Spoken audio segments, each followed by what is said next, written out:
আলাইকুম রহমতুল্লাহি ওয়া বারাকাতুহু। আলহামদুলিল্লাহ ওয়াসসালাতু ওয়াসসালামু আলা মান লা নাবিয়্যা বা'দাহু। আউযু বিল্লাহি মিনাশ শাইতানির রাজিম। বিসমিল্লাহির রহমানির রহিম। বাবু তায়াম্মুম লিল ওয়াজহি ওয়াল কাফাইন।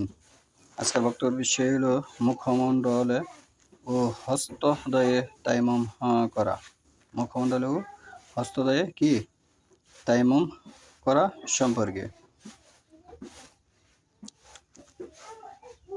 عن أبيه قال أمر بهذا وزرع شوبعه بيديه الأرز ثم أدناهما من فيه ثم مسح بهما وسحاه وكفيه وقال نصر أخبرنا شعبة عن الحاكم قال سمعت زرعان يقول عن ابن عبد الرحمن ابن أبحث قال الحكام وقد سمعته من ابن عبد الرحمن عن أبيه قال عمار।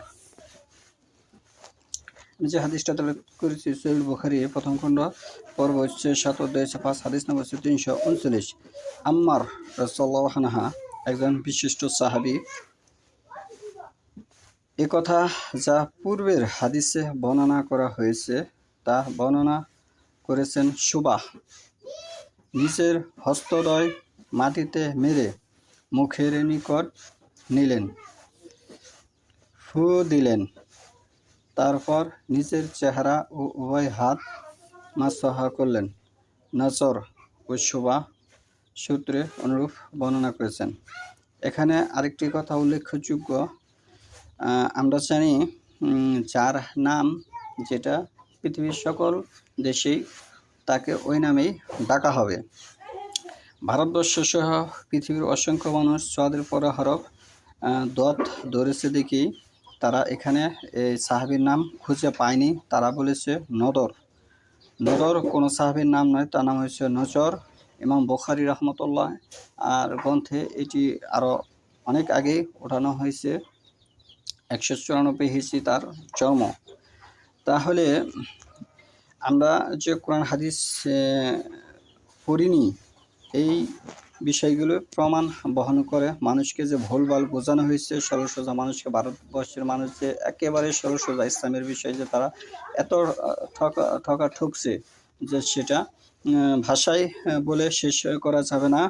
তাদেরকে চরমভাবে ঠকানো হয়েছে বিভিন্নভাবে কোরআনের শব্দের উচ্চারণে, অর্থের বিষয়ে এবং হাদিসের বিষয়ে, অনেক বিষয়ে তাদেরকে ইসলামের বিষয়ে সবচেয়ে বেশি ঠকানো হয়েছে এই ভারতবর্ষের মানুষকে, যা একেবারেই সেটা তাদের ঠিক হয়নি। এখানে যে বিষয়টা আমরা উপস্থাপন করছি নজর, সেটি সোয়াদের পরে জ হবে, জ না হলে সেটি নজর হবে না। আবার সেটা জ হলেই প্রমাণিত হয় যে কোরআনে ৪২০ জায়গায় সঠিকভাবে উচ্চারণ হবে। আর যদি সেটি দোয়াত ধরে তাহলে কোরআনে ৪২০ জায়গায় তারা ভুল করবে।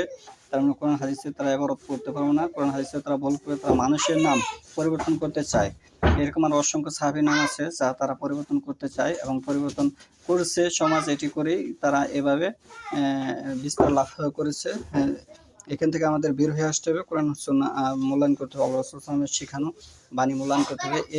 ইসলামের কোনো ব্যক্তি কিন্তু শরীয়ত নয়, শরীয়ত হচ্ছে কোরআন এবং হাদিস। সে যত বড় ব্যক্তি হোক, কোরআন হাদিসের বিরুদ্ধে কথা হলে সেটা গ্রহণযোগ্য হবে না। যেমন আব্দুর রহমান সুদাইসির উল্লেখযোগ্য একটি কথা, সে সূরা তাকবীর সেটি মুখে সে বলে, কিন্তু আবার সূরা ৩ সে বলতেছে উই, বা ওয়াও নিচে জের দিলে বি হয়, সে বলতেছে উই। তাহলে এরকম উদ্ভট কথাবার্তা আমরা কখনো মেনে নিতে পারি না। হাদিসে কোরআনে এসে ওয়ান নিচে জের দিয়ে তাকবীর লেখা হয়েছে এবং হাদিসে বাদেও তাকবীর লেখা হয়েছে। এদের